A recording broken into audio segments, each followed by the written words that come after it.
Ferrari confirme sa suprématie. Après 24 heures d'une lutte acharnée et une bagarre finale face à Toyota, la 499P numéro 50, pilotée par Antonio Fuoco, Molina et Niklas Nielsen, remporte la course.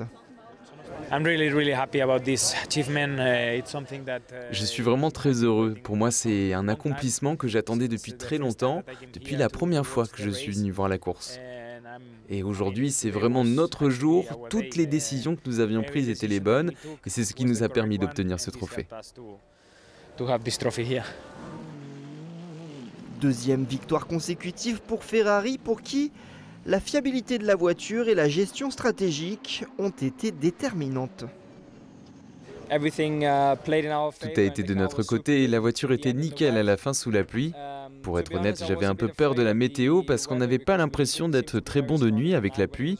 Mais en fait, on a survolé cette fin de course. Toyota, solide, mais battu. La GR010 hybride numéro 8 a longtemps fait parler la poudre, jusqu'à ce qu'un écrou de roue récalcitrant ne lui fasse perdre du temps au stand. L'autre machine japonaise, pilotée par José María López, Kami Kobayashi et Nick De Vries, termine deuxième, devant la Ferrari 51 gagnante de l'édition du centenaire. Je crois que c'est l'une des courses les plus difficiles de ma vie. Les changements de météo ont vraiment corsé les choses. On a fait du bon boulot, même si on a eu quelques soucis qu'on aurait pu mieux gérer ou qui auraient pu mieux tourner, mais c'est la course. Aujourd'hui, on doit accepter cette deuxième position. Avec 6,963 engagés dans la catégorie Rennes et de bons résultats en début de saison, l'armada Porsche faisait figure de favorite. Elle n'a pourtant pas réussi à se hisser sur le podium. La numéro 6, qui avait remporté l'Hyperpole, termine en 4e position. Cadillac, de son côté, en outsider, a longtemps joué les troubles fêtes. Mais l'écurie américaine a connu son lot de déboires avec une fuite synonyme d'abandon pour la numéro 3 et une sortie de piste de la numéro 2.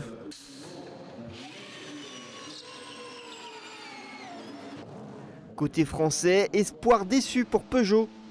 Les 9X8 ne figurent pas dans le top 10 du Mans. Les Alpines, elles, étaient rapides, mais ont clairement manqué de fiabilité niveau moteur. L'une d'elles a rendu l'âme sur la piste, l'autre a dû faire un retour au stand suite à un avertissement mécanique pour ne jamais repartir.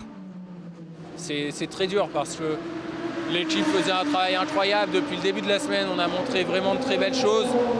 Et on n'a pas envie que ça se termine comme ça aussitôt dans la course.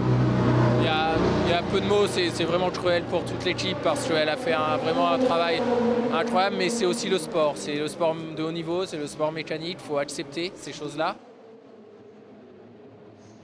Les hypercars BMW ont fait pâle figure pour leur première participation au Mans. Quant aux Lamborghini nouvelle venue, elle termine en 10e et 13e position après avoir littéralement pris l'eau sous les orages nocturnes.